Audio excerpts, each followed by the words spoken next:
안녕하세요. 정말 오랜만에 봅니다. 우리 생활관리 선택 학생들. 자, 우리가 수능 주에 온라인 수업을 운영하기로 했잖아요. 선생님, 어떻게 수업을 할지 조금 고민을 해보다가, 그래도 수능에서 생기면 꼭 1등급, 2등급을 받아야 되는 그런 학생들이 있지 않을까? 있죠? 네. 그런 생각이 들어서 수능 전에 중요한 내용들을 마지막으로 정리하고 갈 수 있도록 특강을 한번 구성해 보았습니다. 시간이 많지 않은 만큼 바로 그냥 시작해 보도록 할게요. 자, 오늘 다룰 내용은요, 이렇습니다. 첫 번째로요, 6월, 9월 평가원 모의고사의 핵심 문항들을 여러분에게 정리해 드리려고 합니다. 6월이나 9월에 등장했던 소재 혹은 선지로 등장했던 게 제시문에 등장하고 제시문에 등장했던 내용이 수능에서 선지로 등장하는 경우들이 있거든요. 자, 두 번째로는 EBS 연계교재의 연관 개념을 정리해 드리려고 합니다. 굉장히 사실 많은 내용이다 보니 모든 내용을 다루지는 못할 것 같아요. 하지만 올해 연계교재가 예년과 달리 유난히 조금 어려운 내용들과 좀 깊은 내용들을 다루고 있기 때문에 그 내용들 중에 6월, 9월 모의고사 혹은 수능과 좀 연관이 있다고 생각하는 부분들만 간단하게 정리해 드리도록 하겠습니다. 자, 우선 6, 9월 평가원 모의고사 한번 살펴보도록 하겠습니다. 자, 오늘 우리가 다룰 거는요, 모든 문항을 다루진 않고 중요한 영역들만 다룰 계획입니다. 그 영역들은요, 우리 소위 말하는 킬러 주제들 있죠. 분배정의론, 시민불복종, 해외원조, 사형제, 환경윤리, 그리고 올해 굉장히 어렵게 나오고 있는 사회개혁론 파트까지 정리를 해드리도록 하겠습니다. 선생님이 구글 클래스룸에 6월, 9월 모의고사를 올려놓았습니다. 강의 진행은 분배정의론, 6편, 9편 문항을 풀고 EBS 확인하고 이런 방식으로 나가니까 6월 모의고사와 9월 모의고사 왔다 갔다 하면서 문제 한번 실제로 풀어보고 설명 듣고 이 부분 중요하구나, 잘 기억해야겠구나 하는 식으로 정리를 해보면 좋을 것 같습니다. 자, 바로 가보겠습니다. 분배정의론부터입니다. 자, 올해 6월 평가원 모의고사 문항입니다. 자, 각 의뢰 입장으로 적절한 걸 고르는 겁니다. 각 먼저 보겠습니다. 사람이 천부적으로 타고난 것이나 사회의 어떤 특정한 지위에 타고나는 것은 태어나는 것은 정의롭다거나 부정의하다고 할 수 없다. 내가 어떤 운을 타고나는지, 내가 어떤 좋은 운을 타고나는지, 나쁜 운을 타고나는지는 정의롭거나 부정의한 게 아니다.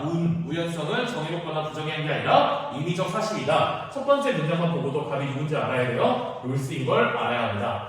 정의 여부가 문제되는 것은 제도가 그러한 사실들을 처리하는 방식이다. 정의의 원칙은 사회 제도, 그러니까 사회의 기본 구조에 적용이 돼서 어떤 사회의 정의와 부정의를 다룬다라는 이야기를 하는 롤스입니다. 자, 을 보겠습니다. 정형적 분배 원리는 정형적 분배 원리 그리고 생산과 분배를 독립된 주제로 취급한다. 하지만 소유 권리론에 따르면 이들은 분리된 것이 아니다. 생산과 관련된 과거 행위는 사물들에 대한 차별적인 소유 권리를 창조한다. 을은 여러 가지 이제 키워드로 보았을 때 누구의 로직입니다.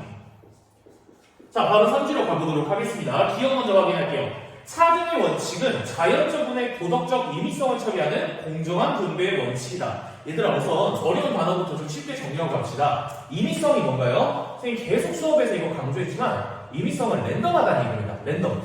그냥 어떻게 될지 모른다는 얘기예요. 자, 차등의 원칙은 내가 자연적으로 내가 어떤 재능을 타고나는지, 많은 재능을 타고나서 많은 돈을 벌게 되는지, 적은 재능을 타고나서 적은 돈을 벌게 되는지는 어떤 이런 랜덤, 도덕적인 랜덤을 처리하는 공정한 분배의 원칙이다. 맞을까요? 네, 맞습니다. 왜요?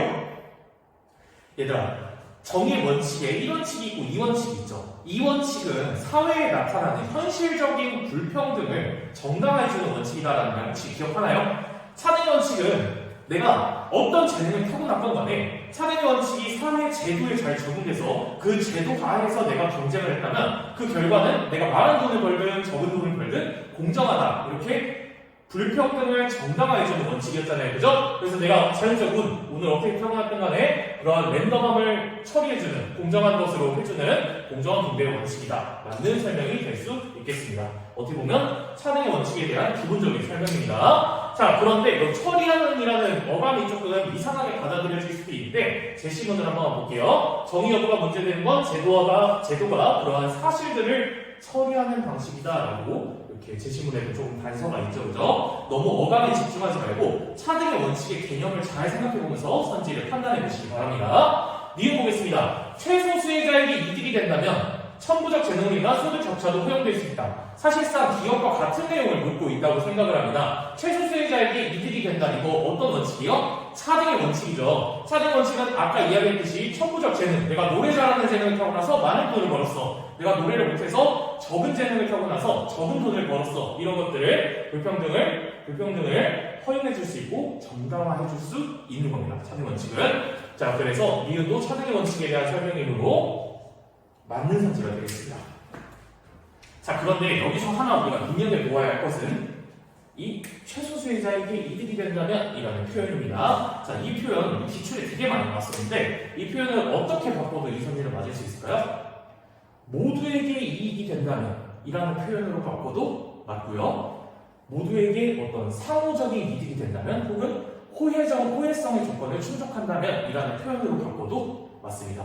후자 지금 두 개는 아직 기출에 등장한 표현은 아닙니다. 직접적으로 선지에 등장한 표현은 아니지만 최소 수혜자에게 이익이 된다면, 모두에게 이익이 된다면, 호혜성의 조건을 충족한다면, 상호성의 조건을 충족한다면 이거 모두 차등의 원칙을 설명하는 다른 표현들입니다. 그래서 이 부분 꼭 기억하고 들어갔으면 좋겠습니다. 디귿 봅시다. 자, 노직이죠. 역사적 원리에 따른 부의 불평등은 정당화될 수 있다. 얘들아, 노직은 현실 결과에 관심 가져야 안 가져요? 가지지 않습니다. 이 소유물의 역사적 과정을 추적할 뿐이에요. 역사적 과정에서 취득과 양도의 과정이 정당하다면 그 결과도 당연히 정당한 겁니다. 자, 역사적 원리에 따른 부의 불평등. 역사적 원리에 따라서 취득과 양도의 과정이 정당했네? 그러면 부의 불평등 당연히 정당화될 수 있는 겁니다. 그래서 디귿도 노직에게 맞는 선지입니다. 리라고 한번 보겠습니다. 개인은 사회적 운의 결과물에 대해 정당한 자격을 갖지 않는다. 자, 우선 우리 노직을 가지고 먼저 생각을 해봅시다. 얘들아, 노직은 운. 이게 취득과 양도 과정에서 어떤 공정하지 않은 부분이 없었다면 이거는 당연히 내 거예요. 내가 그냥 그거에 대한 정당한 자격을 갖는 겁니다. 노직에선 너무나도 당연하게 X입니다. 단, 롤스가 조금 이 부분에 대해서 논란이 있는데요. 롤스는 O로 정리를 해주시기 바랍니다. 개인의 사회적 운의 결과물에 대해서 정당한 자격을 갖지 않습니다. 이거는 차등의 원칙에 의해서 정당화될 수 있을 뿐입니다. 정당화될 수 있을 뿐이에요. 자, 이렇게 우리가 정리해 볼 수 있겠습니다. 그래서 디귿은 틀리고 나머지 3개의 선지는 맞으니까 답은 기억을 이은 디귿 4번이 되겠네요. 자, 다음 문항으로 가보겠습니다. 구평 문항입니다. 자, 15번이었죠. 각 먼저 보겠습니다. 자, 답. 정의 이론은 사회의 기본 구조를 정하는 방식을 다룬다. 첫 문장만 봐도 롤스네요. 왜? 자, 롤스는 정의 1차적 주제를 사회의 기본 구조로 보았습니다. 사회의 기본 구조란 제도, 쉽게 말하면 제도 혹은 헌법과 같은 사회 체계, 시스템이라고 이야기를 했습니다. 사회의 주요제도에 의해 권리와 의무를 배분하고 사회 협동체, 롤스는 사회를 상호 이익을 위한 협동체로 본다고 이야기했다는 점 잘 기억을 해주세요. 생긴 이익의 분배를 정하는 방식에 관한 것이다. 롤스죠. 분배 정의에 관한 정형적 원리는 재분배 행위를 불러온다. 재분배에 대해 조금 안 좋게 생각하는 것 같죠? 그리고 정형적 원리. 자, 소유 권리론의 관점을 볼 때 개인들의 권리를 침해한다. 노직입니다. 그리고 최소국가, 그리고 불가침의 개인들, 불가침의 소유권을 가진 개인들, 이런 표현들을 우리가 잘 기억을 해두면 좋을 것 같습니다. 자, 가봅시다. 답이 롤스고요. 우리 노직이죠. 답은 롤스, 을은 노직입니다. 기억. 공정한 분배를 위해 올바른 결과에 대한 독립적 기준이 필수적으로 요구됩니다. 자, 얘들아, 롤스나 노직이나 절차만 공정하면 그 결과에 관심 가져요? 안 가져요. 절차에서만 정의의 원칙이 잘 충족이 됐으면 그 결과는 누가 돈을 많이 벌고 누가 돈을 적게 벌든 간에 그거는 정당한 겁니다. 롤스와 노직 둘 다요. 그래서 독립적인 기준, 올바른 결과에 대한 독립적 기준 필수적으로 요구되지 않습니다. 두 명 다, 둘 다 절차의 관심을 가집니다. 사실 이 표현은요, 올바른 결과에 대한 독립적 기준이라는 표현은 대놓고 뭘 이야기하는 거냐면 롤스의 순수 절차적 정의론을 이야기하는 겁니다. 롤스는 자기 정의관의 기초로 순수 절차적 정의론을 이야기하거든요. 그 이야기는 사실 이렇게 정의를 가지고 여러분에게 설명하는 것도 의미가 있겠지만 정말 쉽게 말하자면 나는 순수하게 절차만 보겠다. 절차만 공정하면 결과에는 신경 쓰지 않겠다 라는 이야기입니다. 선생님이 구평 분석집에 살짝 실어 놓았거든요. 순수 절차적 정의론, 불완전 절차적 정의론, 그리고 완전 절차적 정의론, 이 세 개에 대해서 그냥 간단하게 한번 정리해놓고 시험장에 들어가시기 바랍니다. 자, 니은 보겠습니다. 롤스의 입장이네요. 더 많은 재능을 타고난 자가 운을 더 많이 타고났다는 얘기죠. 자신의 재능을 활용하여 더 많은 이익을 획득하도록 장려되는 경우가 있습니다. 자, 이거 대놓고 더 많은 재능을 타고난 사람이 제 재능을 활용해서 더 많은 이익을 획득하는 거. 이거 차등의 원칙과 직접적인 관련이 있죠. 그죠? 이게 장려되는 경우가 있는가? 라고 묻고 있는데 이거 O의 X예요? O입니다. 자, 얘들아. 차등의 원칙이 제도에 잘 적용됐어. 그럼 그 안에서는 내가 재능을 활용해서 내 재능을 활용해서 돈을 많이 벌든 적게 벌든 그건 다 정당화될 수 있는 겁니다. 오케이? 자, 롤스가 꿈꾸는 사회는 재능을 억제하고 이런 사회는 아니에요. 사회 기본 구조가, 그러니까 제도가 정의 원칙이 잘 적용이 돼서 그런 사회 안에서 사람들이 자유롭게 협동할 수 있도록 서로의 이익을 위해서 협동할 수 있도록 하는 사회를 꿈꿨습니다. 그래서 정의 원칙이 제도에 잘 적용이 됐어. 그럼 그 이하에서 내가 재능을 활용하는 건 나의 자유고요. 그 재능을 활용해서 많은 돈을 벌어들이는 거, 그거 모두 다 정당화가 될 수 있는 겁니다. 선생님, 장려되는 경우가 있다. 이 어감이 너무 이상한데요? 어감을 가지고 판단하지 마세요. 얘는 롤스의 공정으로서의 정의 제서술이라는 논문에서 그대로 따온 선지입니다. 그래서 이 부분은 장려될 수 있겠구나. 롤스가 꿈꾸는 건 자유민주주의 사회니까 뭐 내 자유니까 뭐 자유는 자기 스스로 발휘해라. 장려될 수 있는 거구나. 이렇게 생각을 하시기 바랍니다. 차등의 원칙에 대한 정확한 이해를 바탕으로 문항을 푸셔야 됩니다. 알겠죠? 올해 유평하고 부평 전부 다 차등의 원칙에 대한 내용을 아주 깊게 물어보는 선지들이 나왔습니다. 차등의 원칙이 이렇게 표현될 수 있고 저렇게 표현될 수 있고 하겠구나. 이런 부분을 꼭 생각하고 가능한 한 많은 텍스트들을 접한 다음에 들어가서 풀어보시기 바랍니다. 자, 디귿 봅시다. 정의 원칙 수립 시 당사자 간 합의는 가설적이고 비역사적인가? 라고 묻고 있네요. 얘들아, 정의 원칙이 수립되는 상황이 언제야? 원초적 입장이죠. 원초적 입장은 자신의 어떤 현실적인 조건들을 내가 배제하는 무지의 배의를 쓰고 원칙에 합의를 하잖아요. 그죠? 자, 근데 원초적 입장은 현실에 실제로 존재하는 상황이 아니라 롤스가 그냥 머릿속으로 한번 사고 실험을 해본 가상적 상황이야? 가상적 상황입니다. 오케이? 내가 현실에서 내 인종이 뭐고, 내 성별이 뭐고, 내가 어떤 집안에서 태어났고, 내가 어떤 재능을 갖고 있는지 잊어버릴 수 있어? 없잖아요. 그죠? 롤스는 근데 좀 너무 완벽한 원칙을 합의하는 그런 상황을 만들고 싶어서 머릿속으로 사고 실험을 한 거다라고 이야기를 했었습니다. 그래서 원초적 입장은 가설적, 가상적이고요. 역사 속에 실제로 존재하지 않아서 비역사적입니다. 그렇기 때문에 디귿도 오겠네요. 자, 리뷰 보겠습니다. 노직의 입장이죠. 과거 상황은 사물에 대한 차별적 소유권을 창출한 요인이다. 자, 노직의 입장에서 차별적 소유권을 가지고 있다, 배타적 소유권을 가지고 있다라고 얘기하려면 어떤 조건을 충족해야 돼요? 취득과 양도의 과정이 정당해야 된다. 취득, 내가 다른 사람의 처지를 악화시키지 않는 한에서 그걸 취득을 했고, 양도도 매우 자발적인 교환이 일어나야 됩니다. 그러면 소유물의 과거 상황을 추적해봤어. 그럼 취득과 양도가 둘 다 정당하네? 그러면 사물에 대한 차별적 소유권 나한테 있어요? 없어요? 있는 겁니다. 그래서 5번은 답이 옵니다. 그래서 답은 5번입니다. 자, 여기서 하나 눈여겨봐야 될 점은 리을선지입니다. 과거 상황은 사물에 대한 차별적 소유권을 창출한 요인인가? 라고 묻고 있는데요. 아까 유평선지 한번 볼게요. 유평 제시문 한번 보겠습니다. 맨 마지막 줄. 자, 생산과 관련된 사람들의 과거 행위는 사물들에 대한 차별적인 소유 권리를 창조한다라고 이야기하고 있습니다. 이게 사실상 선지 그대로 등장을 했죠, 그죠? 이렇게 생활과일기에서는 선생님이 진짜 1년 내내 너무 죽어라고 강조를 했었는데 과거에 제시문으로 등장했던 게 선지로 나온 경우가 정말 흔합니다. 그러니까 꼭 제시문도 꼼꼼히 읽어보고 가시기 바랍니다. 마지막 정리할게요. 제발 부탁입니다. 자, 다음으로 가봅시다. 분배 정의로 정리하고 가겠습니다. EBS. 자, 올해도 수능 완성에 복지국가 자본주의와 재산소유 민주주의에 대한 이야기가 있습니다. 자, 롤스는 복지국가 자본주의를 비판하면서 재산소유 민주주의가 내가 생각하는 어떤 이상적인 정의원칙을 이상적으로 실현하고 있는 사회다라고 이야기를 하는데요. 복지국가 자본주의는 뭘 하는 국가냐면 사후적으로 재분배를 하는 거예요. 일단 분배 결과가 나온 다음에 부자랑 빈자랑 격차가 생겼네? 그러면 부자도 뺏어서 빈자들한테 뿌려야겠다. 이게 옛날 복지국가의 자본주의라고 생각하면 됩니다. 사후적으로 재분배를 하는 거. 근데 이거는 좋지 않다고 봤어요. 롤스는 뭐가 이상적이냐? 사전적으로 정의의 원칙이 사회 기본 구조에 잘 적용이 돼서 오히려 그냥 처음부터 잘 세팅이 돼서 정의 원칙이 정의 원칙에 입각한 제도들이 처음부터 잘 세팅이 돼서 애초에 그런 재분배할 상황 자체가 만들어지지 않는 어떤 사전적인 분배 제도를 잘 세팅한 국가, 재산 소유, 민주주의가 필요하다고 봤습니다. 이게 더 이상적이라고 보았어요. 자, 다음 가봅시다. 룰스. 정의 원칙은 다수결이냐, 만장일치냐? 이거는 당연히 뭐예요? 정의 원칙은 만장일치입니다. 만장일치예요. 자, 3번 봅시다. 우리가 그 룰스 관련해서 보다 보면 정의론을 만약에 보다 보면요, 여러분 자존감이라는 표현이 굉장히 많이 등장합니다. 룰스는 사회를 상호 이익을 위한 협동 체제로 보았잖아요, 그죠? 근데 여기서 중요한 게 자존감입니다.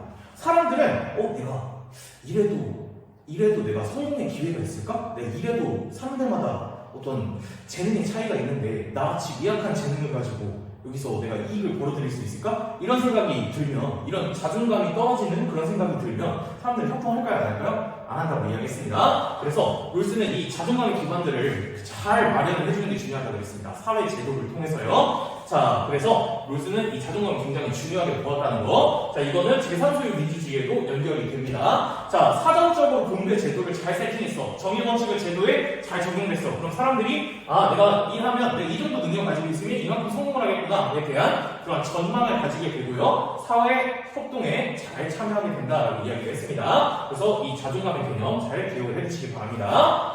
이어서 한번 보겠습니다. 노직의 4번, 노직의 최소 국가와 개인입니다. 자, 노직은 최소 국가로는 이야기하죠. 국가는 어떤 많은 역할을 하는 포괄적인 그런 국가가 아니라 최소한의 역할만 해야 되는 최소 국가다. 그 최소 국가가 무슨 역할을 하는데 거래를 이행하도록 감독하고 감시하는 그런 역할을 합니다.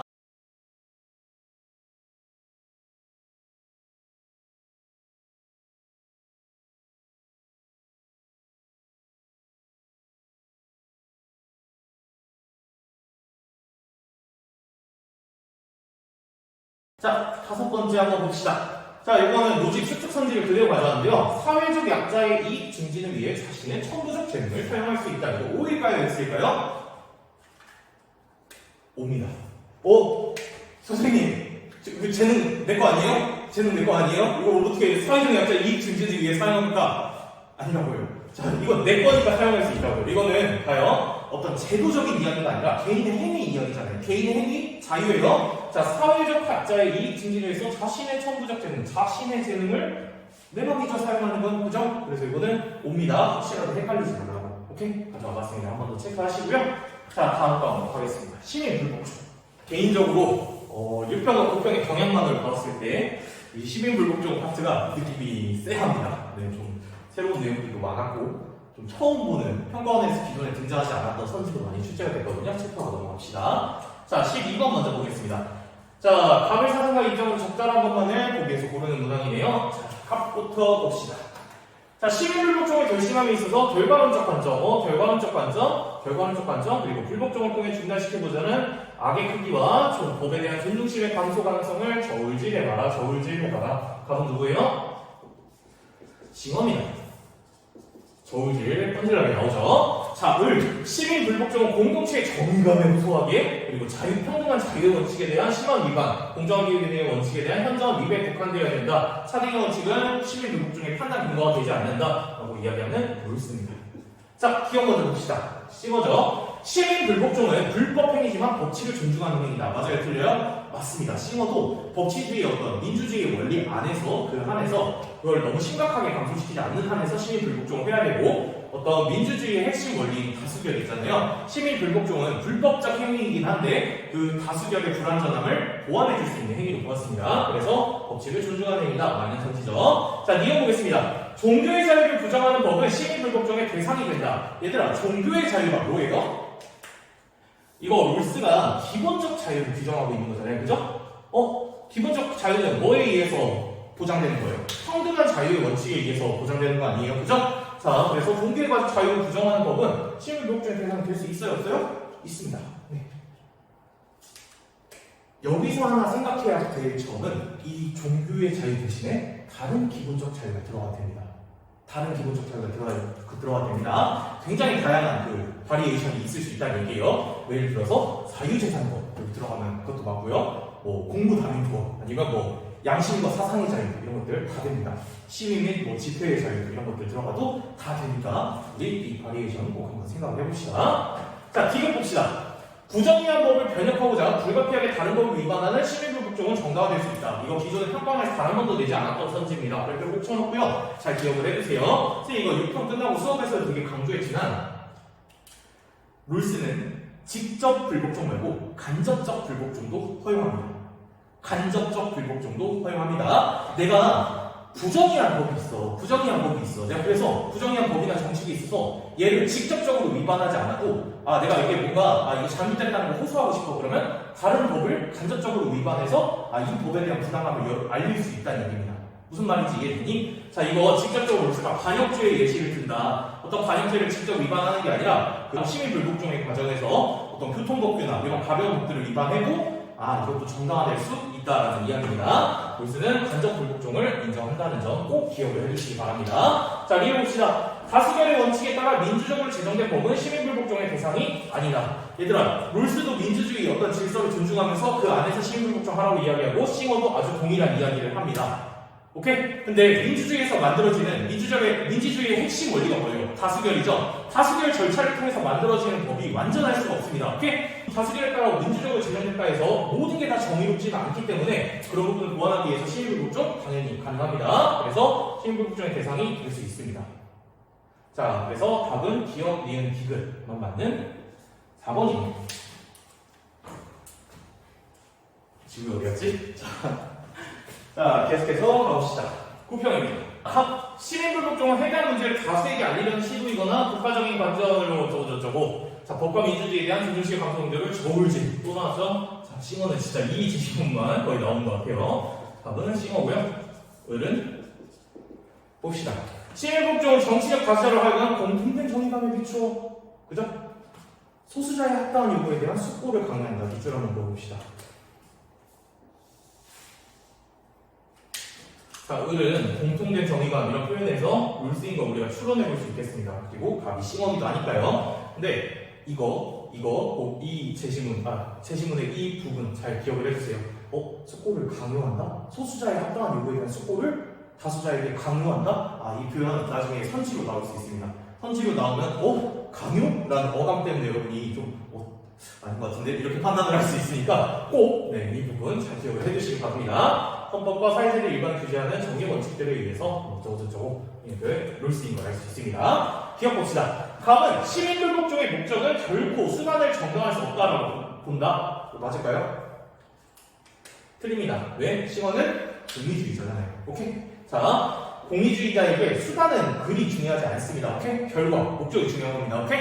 자, 이해 봅시다. 자, 합법적인 민주적 권위에 대한 시민불복종은 가능하다. 가능할까요? 얘들아, 합법적인 민주적 권위라는 건 뭐야? 민주주의에서 합법적인 민주적 권위를 가지려면 어떻게 해야 돼? 다수결의 원칙을 통해서 정당하게 제정이 되어야 돼요. 정당하게 제정이 된 체제든 법이든 정책이든 제도든 이런 거여야 돼요. 다수결의 원리를 통과했다고 해서 시민불복종 불가능해요? 아니었잖아요. 다수결의 원리 완벽해요? 불완전 전체적 정의잖아. 현실에서.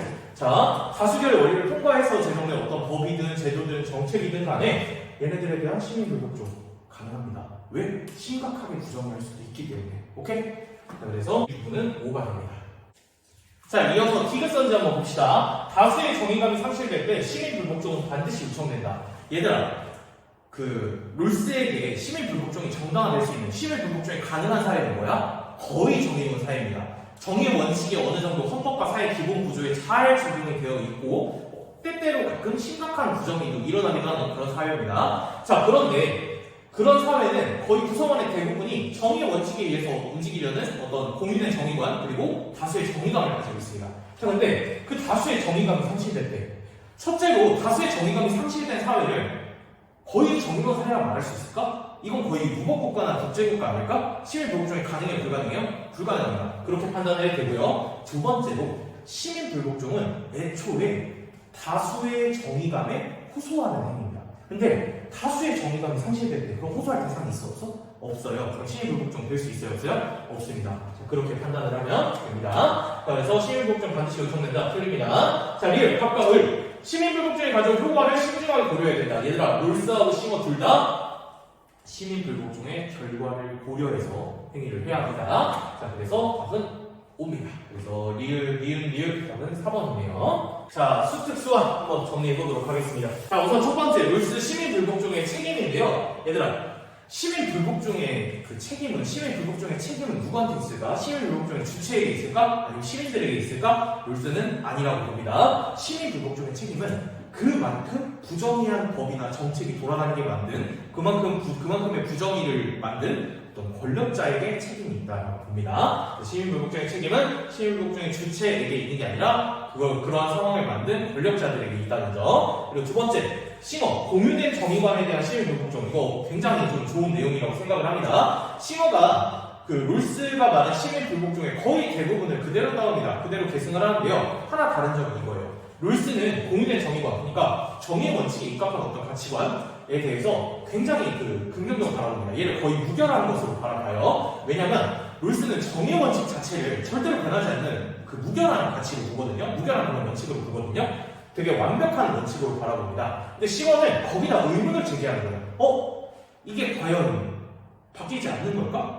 어떤 공리의 원리나 아니면 시대의 흐름에 따라서 사람들마다 공유하고 있는 그런 정의관이 달라질 수 있지 않을까? 정의 원칙 달라질 수 있지 않을까? 이런 생각을 하는 겁니다. 그래서 룰스는 공유된 정의관에 대한 시민 불복종이 절대로 불가능합니다. 하지만 싱어는 공유된 정의관에 대한 시민 불복종 가능하고 더 나아가서 공유된 정의관을 변경할 수도 있다고 바라봅니다. 이 부분 꼭 기억을 해주세요.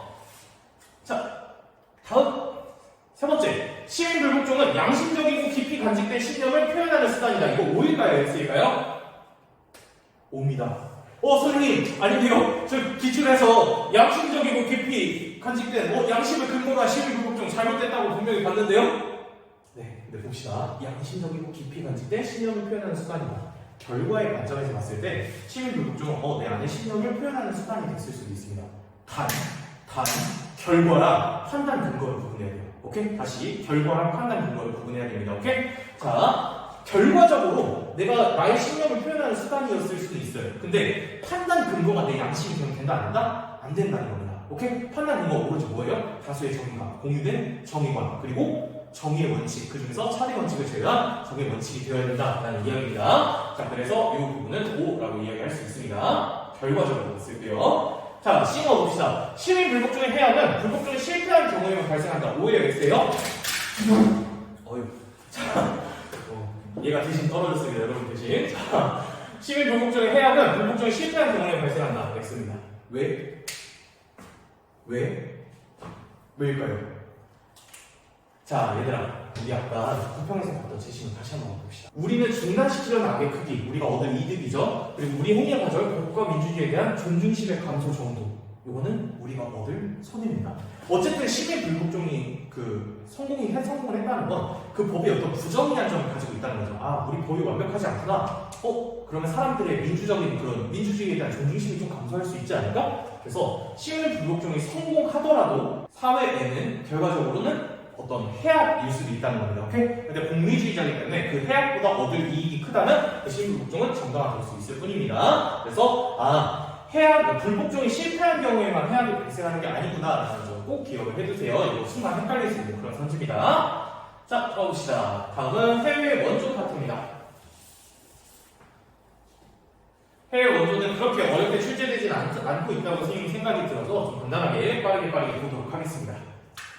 자, 질서정연한 사회들은 고통받는 사회 구성원들이 자신의 문제를 합당하게 관리할 수 있도록 도와야 된다. 답은 룰스죠. 자, 두 번째. 을은 풍요로운 사회에 부유한 사람들은 고통받는 전 세계 사람들을 위해 소득의 일부를 기부해야 된다. 나의 기본적 욕구를 충족하고 남는 재산들의 1% 혹은 5%를 기부해야 한다. 싱어입니다. 그리고 둘 다 뭐라고 봐요? 해외 원조는 의무다라고 바라봅니다. 원조의 목적은 인류 전체의 복지 증진이 아니라 정치체제의 개선이어야 하는 것. 자, 이거 룰스에게 우선 맞는 말일까요? 네, 맞습니다. 룰스의 원조 목적은 뭐야? 고통받는 사회의 어떤 인권 제도 혹은 정치 문화적인 그런 사회 제도의 개선을 통해서 그 사회 제도에서 정의 원칙을 잘 적용해서 얘네를 질서 정연한 사회를 만드는 거잖아요. 만민법의 체계내로 얘네들을 편입시킨 거잖아요. 그죠? 정치 체계 개선 맞습니다. 근데 싱어 인류 전체의 복지 증진, 행복 증진이 싱어에게 원조 목적 아니에요? 그래서 싱어에게는 틀린 말이 되겠네요. 롤스에게는 이해고 싱어에게는 아니니까 정답은 기억 맞네요. 자, 이어봅시다. 롤스라는 입장입니다. 원조의 목적을 달성하기 위해서는 국가 간의 부의 재분배가 필수적인가? 얘들아, 미국은 돈을 많이 벌고 부를 많이 축적을 하고 스리랑카는 부를 적게 축적했어. 그래서 미국의 돈을 뺏어서 나눠주자. 이거예요? 롤스의 원조는 이거예요? 아닙니다. 정치 체제의 개선이에요. 오케이? 정치 체제의 개선을 권고하는 겁니다. 그렇기 때문에 필수적이다. 절대 틀리고요. 이것 봅시다. 원조 대상 국가에게 인권을 강조하는 것은 원조의 목적 실현을 저해한가? 아니죠. 왜? 롤스가 정치 문화적인 제도를 개선해야 된다의 핵심은 뭐예요? 왜 롤스는 절대 빈곤 국가, 왜 절대 빈곤 국가를 원조해야 된다고 봤어요? 얘네들은 어떤 정의의 원칙을 이제 사회에 잘 적용해보고 어떤 정의로운 제도를 운영해본 경험이 없어서 인권을 제도적으로 잘 보장하지 못하고 있고 거기서 절대 빈곤 문제가 나온다라고 봤습니다. 그것 때문에 굶어 죽는 사람들이 나온다고 봤어요. 그러니까 인권을 잘 보장할 수 있도록 그런 제도를 만들도록 도와주면 스스로 자립적으로 빈곤 문제를 해결할 수 있다고 보았습니다. 그래서 당연히 인권 문제를 강조해야 됩니다.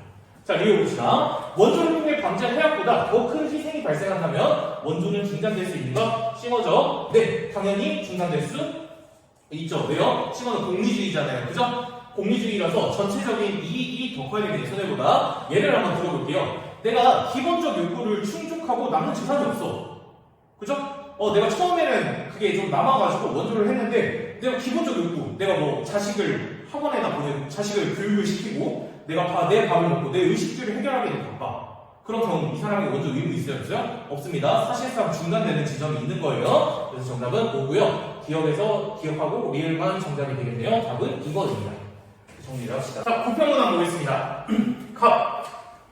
질서 정연한 논의는 고통을 겪는 사회의 사람들을 위해서 원조해야 한다. 근데 군대 체험만으로는 정치적, 사회적 부정에 규정하기 쉽지 않다. 고통을 겪는 사회의 정치 문화가 변화되는 것이 매우 중요하다. 롤스죠. 자, 을. 풍요로운 국가의 대부분은 필요가 충족되지 않은 소득의 1%만 기부하면 싱어입니다. 자, 갑. 고통을 겪는 사회가 자국민 인권에 관심을 갖도록 원조해야 된다. 롤스의 어떤 원조 목적에 아주 부합하죠. 자, 2번. 원조의 목적은 합당하고 합리적인 제도의 실현과 보존에 있다. 얘들아, 합당하고 합리적 제도가 뭐야? 정의원칙이 사회에 잘 적용되는 거. 정의원칙이 잘 적용되는 제도입니다. 선생님, 근데 이거 너무 튀는데요? 자, 이것도 위로 올라가 봅시다. 유평선지 한번 볼까요? 자, 사회의 제도와 문화를 개선하여 질서는 여기가 아니죠? 자, 사회의 구성원들이 자신들의 문제를 합당하게 관리할 수 있도록 도와야 한다. 정의원칙이 잘 적용되도록, 그리고 자유와 평등을 보장하도록, 인권을 보장하도록 정치 문화적인 개선이 있어야 된다. 라는 이야기를 제시문을 똑같이 하고 있고, 국영에서도 똑같이 출제를 했습니다. 선생님 계속 강조하지만 제시문 꼼꼼하게 잘 봐주세요. 자, 3번. 기아의 주된 원인은 전 세계 식량 생산산의 부족이 있지 않다. 얘들아, 싱어에게 기아의 원인은 뭐예요? 기아와 같은 절대 빈곤의 원인은 세계인의 무관심입니다. 무관심. 자, 4번. 모든 사람은 세계 모든 이 복지에 동일한 책임을 져야 한다. 동일한 책임? 얘들아, 싱어에게 먼저 주체는 누구예요? 기본적 욕구를 충족하고 남는 소득이 있는 사람이어야 돼. 오케이? 근데 나는 선생님은 월급이 적어요. 월급이 적어가지고 내 기본적 욕구를 충족하고 나면 남는 돈이 없는 걸? 그럼 나는 세배 먼저 해야 돼요? 하지 말아야 돼요? 나는 시고가 하지 말라고 이렇게 얘기를 해요. 괜찮아요. 선생님은 너무 나쁜 사람 되는 것 같은데 그렇습니다. 세계의 사람은 복지에 동일한 책임을 갖고 있지는 않습니다. 오케이? 포인트는 이거예요. 동일한 책임을 갖지는 않는다는 거. 원조를 하지 않아도 괜찮은 사람들이 있어요. 얘는 X고 얘는 O죠. 자, 5번 보겠습니다. 국가 간 부의 불평등이 그 자체를 부정해야 하는 것은 아니다. 네, 국가 간 부의 불평등을 둘 다 뭐 조정해야 된다, 둘 다 부정해야 한다 이런 말 하지 않죠, 그죠? 그래서 답은 4번이네요. 자, 넘어갑시다. EBS 보겠습니다. 자, EBS 딱 강조할 거 두 가지입니다. 첫 번째, 싱어의 롤스 비판입니다. 얘들아, 롤스는 고통받는 사회를 질서 정연한 사회로 잘 이렇게 바꿔줘야 된다고 이야기하죠. 싱어가 그 부분을 비판합니다. 알겠다. 그 부분은 알겠는데, 그러면 절대 빈곤에 시달리는 사람들은 그 고통받는 사회가 질서 정연한 사회로 바뀌는 동안에 굶어 죽는 거 아니냐? 그 과정에서 굶어 죽는 사람들은 얘네들은 너 무관심한 거 아니냐? 하면서 비판을 합니다. 그 부분 잘 체크해두고요. 두 번째, 이거 정말 올해 EBS에서 그냥 정말 올해로 밀고 있는 그 부분이거든요. 자, 롤스, 온정적 간섭주의. 얘들아, 롤스에게 원조는 조금 특이합니다. 자, 기본적으로 그냥 돈을 주는 게 아니라고 이야기했어요.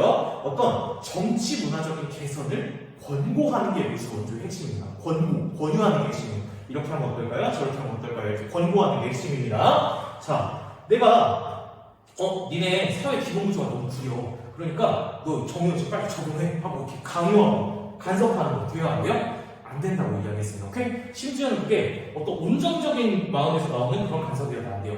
마치 예를 들어서 아빠가 너희 잘 되라고 여기 학원 여기 다니자 아니면 요거 이게 건강에 좋다더라 이거 먹어라 하면서 이렇게 주는 그런 온정적인 간섭일지라도 안 된다고 이야기했어요. 왜? 그 국가의 주권을 침해하는 거기 때문에. 오케이? 이해되니? 어디까지나 뭐에 붙여야 된다? 꼭 권고